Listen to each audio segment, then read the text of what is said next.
Break के बाद एक बार फिर से आप सभी का स्वागत है और वेजी इसी के साथ जैसे ही हम लौटे हैं, कॉलर बहुत देर से हमारा इंतजार कर रहे हैं। आइए सबसे पहले उनसे बात कर लेते हैं जी। हेलो हेलो जी, कौन बोल रहे हैं? हाँ, मैं विनोद सोनी बोल रहा हूँ। कहाँ से बोल रहे हैं आप? मैं फालना राजस्थान पाली जिला से। जी बहुत बहुत स्वागत है आपका। वैद जी से क्या सवाल है? मैं बता रहा था सर, मेरी पत्नी के जी ये एक पैर में दर्द रहता है जी और घुटनों में भी दर्द रहता है, यही प्रॉब्लम थी। और खाने के बाद में तुरंत बाथरूम जाना पड़ता है, ये एक प्रॉब्लम थी जी। इनकी उम्र कितनी है? उम्र 45 है। अच्छा, बीपी या शुगर की शिकायत तो नहीं है? नहीं। और पैरों में सूजन या भारीपन? नहीं, सूजन तो नहीं रहता है, वो पूरी की पूरी नस जैसे दर्द करती है और कभी कभी पैरों के मूवमेंट में भी थोड़ी सी तकलीफ आती है। ठीक। और कोई दिक्कत तो नहीं ना? नहीं, और कोई दिक्कत नहीं। बहुत अच्छा होगा कि आप इनकी कुछ रिपोर्ट्स चेक करा लें। इनका RA factor, uric acid check करा करके मेरे को बताएं। और जब तक चेक ना करा पाएँ, आप महायोगराज गूगल इनको 2 गोली 2 बार सेवन कराएं और नारायणी तेल की अप टू डाउन, ऊपर से नीचे की ओर मालिश करें। बहुत कंटिन्यूटी में खड़ी ना रहें। गद्दा अगर दब रहा हो तो उसको बदल दें। और दही, खटाई, अरहर, राजमा, छोले, पालक, खटाई इत्यादि का पूर्णतया इनको परहेज रखें। इस तरह के पेशेंट को वात शामक चीज़ों का प्रयोग ज़्यादा करना चाहिए, जैसे कि सुरंजान। अगर सुरंजान इनको मिल जाए 100 ग्राम, और 100 ग्राम अश्वगंधा और 10 ग्राम इसमें काली मिर्च मिला करके सुबह शाम आधी चम्मच दूध के साथ सेवन कराएं, इनको लाभ मिलेगा। एक फली लहसुन की खाली पेट सुबह निकलवा दें, इनको बहुत लाभ मिलेगा। हींग का प्रयोग ज़्यादा से ज़्यादा करें। हींग, लहसुन और प्याज जो ये खाते हों उसकी मात्रा बढ़ा दें। और इस तरह के पेशेंट को बिल्कुल भी कब्ज़ नहीं होनी चाहिए। कब्ज़ बढ़ती है, हमारा मल सड़ता है। मल सड़ने से हमारा पाचक रस सड़ता है, वो दूषित रक्त के साथ जा कर के जॉइंट्स में डिपॉजिट होता है, तब इस प्रकार की दिक्कत होती है। तो मैं आपसे कहूँगा कि कब्ज़ ना हो, इसका विशेष ध्यान रखें। कब्ज़ के लिए चोकर की रोटी दे दें या इसबगोल की भूसी दें, पानी के साथ 1 चम्मच या दूध के साथ दे दें। और फिर भी आराम ना लगता हो, इनकी रिपोर्ट टेस्ट करा करके हमको व्हाट्सएप करें और हम आपको वहाँ से दवाई भेजते हैं। और मैं उम्मीद करूंगा निश्चित रूप से इनकी बीमारी का निवारण होगा। जो चलने फिरने में दिक्कत है, घुटनों में दर्द है, पैर में दर्द है, निश्चित रूप से ठीक हो जाएगा। तब तक आप उस पैर को थोड़ा रेस्ट दें और मालिश अवश्य करते रहें, दिन में 2 बार। और जब मालिश करें तो उसमें डायरेक्ट हवा ना लगे। बहुत बहुत शुक्रिया वैद जी। इसी के साथ एक सवाल भी हमारे पास तेलंगाना से आया है और इनका कहना है कि इनके जो ब्रदर हैं उनकी एज है अराउंड 32 के अराउंड है और काफ़ी ज़्यादा ड्रिंक करते थे। अब उन्होंने ड्रिंक छोड़ दिया है। बहुत ज़्यादा ड्रिंक करते थे और काफ़ी सालों से कर रहे थे, लेकिन फ़िलहाल उन्होंने ड्रिंक छोड़ दिया है। बट उनके जो हाथ हैं वो काफ़ी ज़्यादा शिवरिंग करते हैं, मतलब शिवर करते हैं, कांपते हैं। वो कुछ भी करें, चाहे वो ग्लास पकड़ रहे हैं, चाहे वो खाना खा रहे हैं, चाहे कुछ लिख रहे हैं। तो वो ये जानना चाहते हैं क्या ये कमज़ोरी के कारण है? ऋचा जी, जो लोग अक्सर बहुत ज़्यादा नशा करते हैं और नशा छोड़ने के बाद उनकी मसल्स वीक पड़ जाती हैं, अक्सर हाथ पैर में बहुत ज़्यादा कमजोरी महसूस करना, हाथ पैरों में कंपन आना, ये इनको देखा जाता है। इस तरह के पेशेंट में मसल्स की, नसों की ताकत के लिए हमको दवा का प्रयोग करना चाहिए। अश्वगंधा चूर्ण, सतावर चूर्ण, दालचीनी चूर्ण, मुलहटी चूर्ण, ये सब समभाग, और दालचीनी का चूर्ण इसमें आधा भाग मिला करके हम आधी चम्मच दिन में 2 बार दूध या शहद के साथ सेवन करें, नारायणी तेल की मालिश करें तो निश्चित रूप से लाभ मिल जाता है। और यदि ज़्यादा स्थायी लाभ देना है तो सबसे पहले हमको ब्लड प्रेशर दोनों हाथ का चेक कराना चाहिए, कहीं ब्लड प्रेशर बढ़ा हुआ तो नहीं है। यदि बीपी बढ़ा हुआ है तो उसका ट्रीटमेंट चलाना चाहिए। और कई बार बहुत ज़्यादा मानसिक तनाव रहता है, तो तनाव में ब्राह्मी हमारी बहुत अच्छा काम करती है, इसमें 1 भाग ब्राह्मी की मिला लें।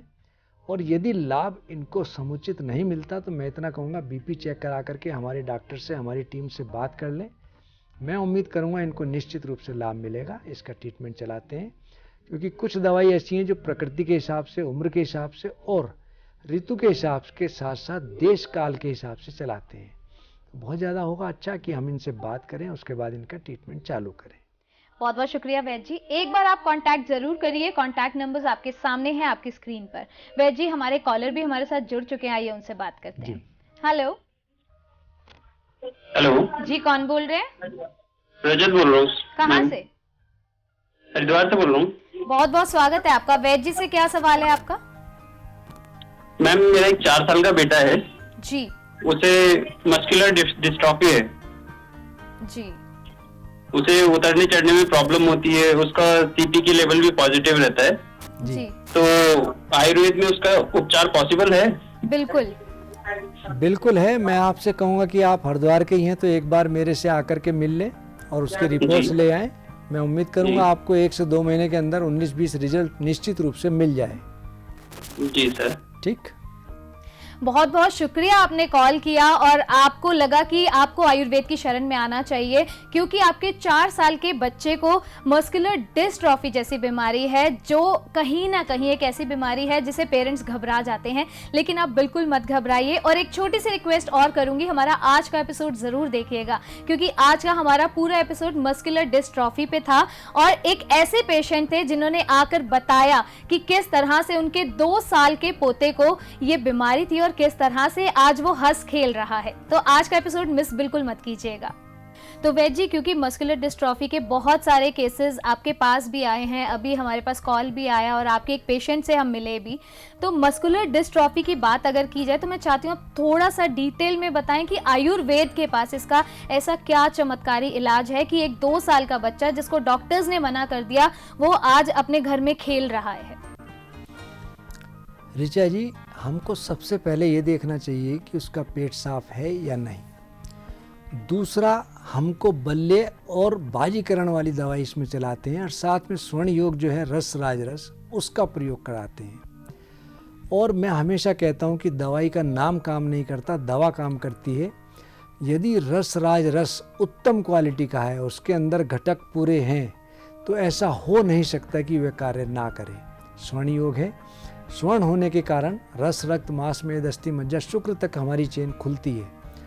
और जितने भी वात रोग हैं उसमें हम रस का प्रयोग करते हैं। रसों का राजा है रस राज रस, इसीलिए हम रस राज रस का प्रयोग करते हैं। और रस राज रस के सेवन से उम्र के हिसाब से, ऋतु के हिसाब से और शरीर के हिसाब से इसकी डोज तय करते हैं, उसके हिसाब से दवाई चलाते हैं, तो निश्चित रूप से लाभ मिलता है। बहुत बहुत शुक्रिया वैद्य जी। और इसी के साथ, क्योंकि जाने का समय हो गया है, बातें तो आपसे बहुत सारी करनी थी पर वक्त हमें इजाजत बिल्कुल नहीं दे रहा है, तो मैं चाहूंगी आपका चमत्कारी दोहा हो जाए। ऋचा जी, मैंने कहा था कि वात रोग की 80 ब्रांच हैं और 80 की 80 ब्रांच जब बिगड़ती हैं तब बनती है मस्कुलर डिस्ट्रॉफी।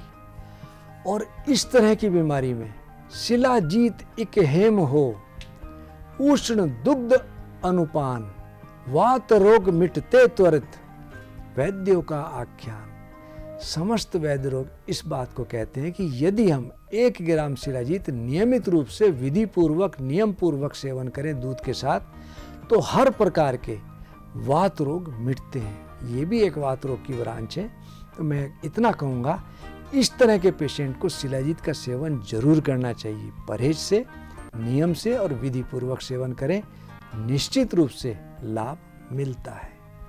बहुत बहुत शुक्रिया। और आज का एपिसोड सच में बहुत ही अमेजिंग था, क्योंकि ये एक ऐसी बीमारी है जो, जैसा कि मैंने देखा, छोटे छोटे बच्चों को है और पेरेंट्स इतना घबरा जाते हैं। इवन किसी को भी हो तो बहुत ज़्यादा इंसान घबरा जाता है, आधा तो वो ऐसे ही ख़त्म हो जाता है। इसके बारे में इतनी अच्छी जानकारी। बीमारी के बारे में एक बात और कहूँगा, आदमी तन मन धन बुरी तरह टूटता है, पैसे के पैसे लगते हैं। मेरे पास कई पेशेंट ऐसे आए जिन्होंने स्टेम सेल थेरेपी 40-40, 50-50 लाख रुपए लगाए, लेकिन उनको लाभ नहीं मिला।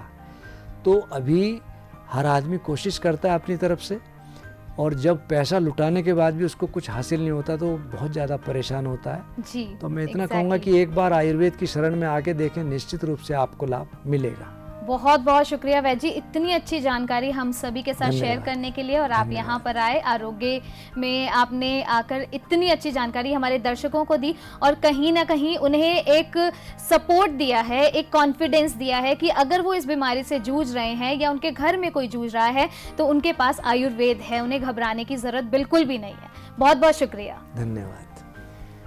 तो दोस्तों, क्योंकि हमारा जाने का समय हो गया है, लेकिन आपसे बस एक ही बात कहूंगी, बीमारी चाहे कितनी छोटी हो और कितनी ही बड़ी हो, घबराइए मत। एक बार कोशिश तो कीजिए, और कहते हैं ना कि कोशिशें कामयाब होती हैं।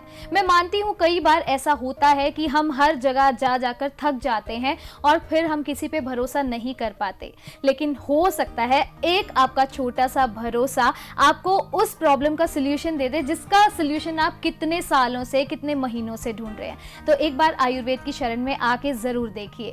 आप अगर आयुर्वेद के बारे में और कोई जानकारी लेना चाहते हैं, किसी औषधि के बारे में जानकारी लेना चाहते हैं, किसी बीमारी से जुड़ी कोई आप जानकारी लेना चाहते हैं, तो नंबर्स आपके सामने हैं। इन नंबर्स पे आप कॉल करके वैद्य जी से डायरेक्ट बातचीत कर सकते हैं, अपॉइंटमेंट भी फिक्स कर सकते हैं। अगर आप वैद्य जी से मिलना चाहते हैं, आप अपने सवाल हमें सोशल मीडिया के जरिए भी भेज सकते हैं, और वेबसाइट भी आपको दी गई है जिस पे आप औषधियां ऑर्डर कर सकते हैं। तो ये था हमारा आज का स्पेशल एपिसोड उन लोगों के लिए जो मस्कुलर डिस्ट्रॉफी नाम की बीमारी से घबराए हुए हैं। घबराना बिल्कुल नहीं है, हम आपके साथ हैं। फिलहाल हमें दीजिए इजाजत, आपसे मिलेंगे अगले एपिसोड में। तब तक के लिए अपना ख्याल रखिएगा। नमस्कार।